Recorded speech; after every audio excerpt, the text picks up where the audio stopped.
Good morning, welcome to Phoenix trading. आज बऱ्याच दिवसांनी व्हिडिओ बनवतोय कारण की मार्केट कुठेच जात नाहीये. बेसिकली मार्केट एक जबरदस्त कन्सॉलिडेशन फेज मध्ये चाललंय आणि कोरोनाच्या रिलेटेड ज्या काही न्यूज येत आहेत त्या डायजेस्ट होत आहेत, नाही होत आहेत, किंवा मार्केटला आता क्लिअर डिरेक्शन काहीच नाहीये. And you can see it on chart also. तर लेट सी फ्रॉम निफ्टी. तर काल आरबीआय गव्हर्नरने येऊन पॉलिसीज काही त्याच्या डिक्लेअर केला. सो आय थॉट की आज थोडा चार्ट पण आपण बघूया निफ्टीचा, आणखीन चार्ट काय बोलतायत तर तेही बघता येईल आपल्याला. सो पहिली गोष्ट म्हणजे त्याने बँकांना खूप दिलासा दिलाय की रिस्ट्रक्चरिंग लोनचं किंवा एनपीएज आहेत त्या सगळं रिफॉर्मिंग करायला, आणि बाकीच्या पण बऱ्याच बऱ्याच पॉलिसी रिगार्डिंग फायनान्स पॅकेजेस वगैरे त्याने बरीच काल डिक्लेअर केली आहेत. तर त्याचं अनालिसिस अजून बाकी आहे करायचं, नक्की त्याने कुठल्या सेक्टरला काय केलंय वगैरे ते सगळं अजून बघावं लागेल. बट ओव्हरऑल बँकिंगसाठी त्याने थोडीशी दिलासादायक अशी बातमी दिली आहे. तर आज आपण निफ्टी बँक पण बघणार होतो आणि निफ्टीही बघणार होतो आपण. तर ऍज यू कॅन सी की निफ्टी एक त्याच्या या वरच्या ट्रेंड लाईनला तोडत नाहीये बेसिकली, आणि एक त्याने खालीही एक त्याचा ट्रेंड लाईन एक बनवून तिथेही तो सपोर्ट घेतोय. So this indicates a total sideways movement. एका चॅनलमध्ये ट्रेडिंग करणं हे आत्ता खूप काय म्हणतात ते की फायद्याचं ठरेल तुम्हाला, की ज्या ज्यावेळी निफ्टी या ट्रेंड लाईन जवळ येतोय तेव्हा तेव्हा खरेदी येते. So overall trend is positive, त्यामुळे मार्केट पडत नाहीये. म्हणजे लोकांना असं एक्सपेक्टेशन आहे की खूप मार्केट फॉल होईल, तर तसं नाहीये. सगळं जे फॉल येतोय तो ऍब्झॉर्ब होतोय आणि परत वरच्या साईडला कुठेतरी तिथेही अस्थिरता आहे कोरोना रिलेटेड, किंवा नवीन पार्टिसिपेंट एवढ्या वरच्या हायवर अजून कम्फर्टेबल नाहीयेत. सो तिथूनही सेलिंग येते ते. आणि तसंच एफ आय आय पण आता इंडिया ट्रॅव्हलवर वगैरे रेस्ट्रिक्शन झालेत खूप. आपल्या इथे सिच्युएशन इतकी खराब आहे. सो एफ आय आयस पण त्यांचे पैसे प्रॉफिट बुकिंग करून निघून जात आहेत. सो मार्केट वर जात नाही अजून त्या प्रमाणात. डीआयआय काही बाईंग करत नाहीये. जसं म्हणजे की एफ आय आय समजा 2,000 करोड वगैरे घेतल्यानंतर डीआयआय समजा 1,500-2,000 करोड परत उचलायचं, तर तसं आता काही होत नाहीये मार्केटमध्ये. सो बेसिकली कुठेतरी एक सेलिंग प्रेशर पण आहे आणि बाईंगही तेवढ्याच खालच्या लेवलला येत आहे. तर this indicates sideways movement of the market. आता जर 200 दिवसाचा मुव्हिंग एव्हरेज बघितला तर तो अजूनही बराच खाली आहे. म्हणजे एक्झिस्टिंग प्राइस ही खूप वरती आहे 200 दिवसाच्या मुव्हिंग एव्हरेज पेक्षा. पण त्याच्यात एक बदल झालाय आता. मी समजा प्राइस रेंज काढली, प्राइस या प्राइसला जेव्हा आत्ता समजा ही प्राइस आहे 14,600, हीच प्राइस आपली जानेवारी महिन्यातही होती. त्यावेळी मुव्हिंग एव्हरेज पासून प्राइस ही जवळजवळ 20% वर होती. तीच प्राइस आता 14,600च तुम्हाला आहे, पण आता ती मुव्हिंग एव्हरेज पेक्षा फक्त 10% वर. ठीक आहे. सो इन फ्युचर बहुतेक हा फक्त मुव्हिंग एव्हरेजला कॅच करण्यासाठी म्हणून वाट बघतोय, आणि हा कुठेतरी 200 दिवसाचा मुव्हिंग एव्हरेज इथे कॅच होईल आणि एक आपल्याला जबरदस्त ब्रेकआउट बघायला मिळेल मार्केटमध्ये, और ब्रेकडाऊन वॉट एव्हर. पण एवढ्या काही वाईट न्यूज आहेत त्या मार्केट काही रिॲक्शन न देता जर त्याच्यावर टिकून राहिलं, याचा अर्थ कुठेतरी फॉल येण्याची जी आशा आहे ती आत्ता तुर्तास तरी मार्केटमध्ये दिसत नाहीये. काही आत्ता सांगणं कठीण होईल, कारण की मार्केट ज्यावेळी टोटल साइडवेज असतं त्यावेळी ते इतर डिरेक्शनला कुठेही ट्रेड करू शकतं.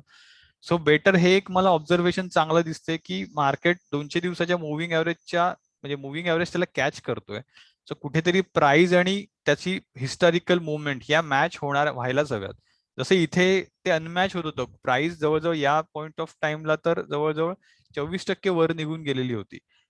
त्यामुळे या वरच्या लेवलला खरेदी जनरली होत नाही, आणि price tend to move back to its 200 day moving average. तर तिथे आता कुठेतरी यायचा प्रयत्न चाललेला आहे. जर 50 दिवसाचा शॉर्ट टर्म मुव्हिंग एव्हरेज जर आपण बघितला तर market is trading below it.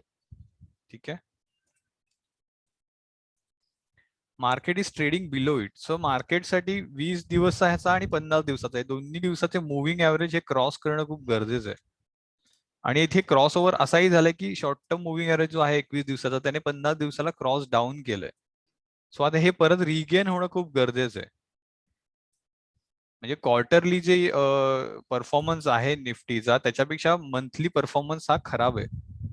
सरळ सरळ इंडिकेशन याच्यातून हे मिळतं आपल्याला. सो आणि हे सगळं या चॅनलमध्येच होतंय. So better avoid trading right now. जर लॉंग पोझिशन्स आहेत तर ते प्रॉपर स्टॉप लॉस लावून तुम्ही त्याला होल्ड करा, कारण की ओव्हरऑल ट्रेंड हा पॉझिटिव्ह आहे अजूनही निफ्टीचा. एक थोडस आपण MACD इंडिकेटरवर पण निफ्टीला चेक करूया की काय चाललंय. So MACD indicator is below 0 नाव. हा 0 लाईनच्या खाली इथेच गेलेला होता. सो या पॉइंट ऑफ टाइमला बऱ्याच मोठ्या प्लेअरनी ते प्रॉफिट बुक केलंय आणि अजूनही सेलिंग चालू आहे. ठीक आहे. तर आता कुठेतरी निफ्टीला एक राउंडिंग बॉटम MACD ला बनवून इथे कुठेतरी ब्रेकआउट मिळणं गरजेचं आहे. जर 0 लाईनच्या वर जर MACD ट्रेड करायला लागला तर you can see a breakout here also. आणि एक कुठेतरी पॉझिटिव्ह मोमेंटम म्हणून हे जे मोठे रेजिस्टन्स इथे उभे आहेत हे सगळे ब्रेक होतील आणि तुम्हाला वरची मोमेंटम परत बघायला मिळेल टुवर्ड्स 500, 15,200 आणि 15,300च्या रेंजमध्ये. आणि जर इथून परत सेलिंग जर प्रेशर यायला लागलं आणि निगेटिव्ह पॉझिटिव्ह न होता इथून मुव्हिंग ऍव्हरेज MACD परत खाली कंटिन्यू व्हायला लागला तर तुम्हाला इथे ब्रेकडाऊन बघायला मिळेल. सो निफ्टी आता साईडवेज आहे आणि तसाच काही दिवस राहण्याची शक्यता पण आहे.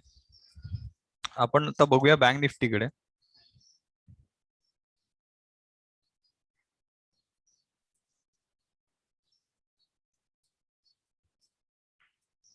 बँक निफ्टीने 50 डे मुव्हिंग ऍव्हरेज तोडला आणि इथे परत त्याने तो रिटेस्ट केला आणि इथून त्याने गिव्ह अप केलं. सो बँकिंग कुठेतरी काय म्हणतात त्याला प्रेशर अंडर प्रेशरच होतं. कारण की कोरोनाच्या केसेस इतक्या वाढत आहेत आणि लॉकडाऊन परत आहे.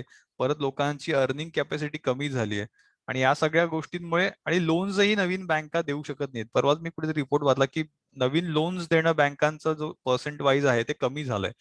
तो बँकांकडे खूप कॅश आता उरायला लागली आहे सेव्हिंगशी. त्यामुळे परत त्याच्यातून इंटरेस्ट देणं लोकांना तर ते खूप कठीण होतंय. कारण की लोन्स जर डिस्पर्स झाली नाही तर बँकांचं इन्कम फार कमी होतंय. आणि इथे कुठेतरी एक मला हेड अँड शोल्डर पॅटर्न ही दिसतोय. जर हा पॅटर्न कम्प्लीट झाला तर we can see a massive breakdown here. त्यामुळे हा जो आता लो एक बँक निफ्टीने बनवलेला आहे हा जो लो बँक निफ्टीचा आहे हा सस्टेन होणं खूप गरजेचं आहे. It is absolute important level for bank Nifty.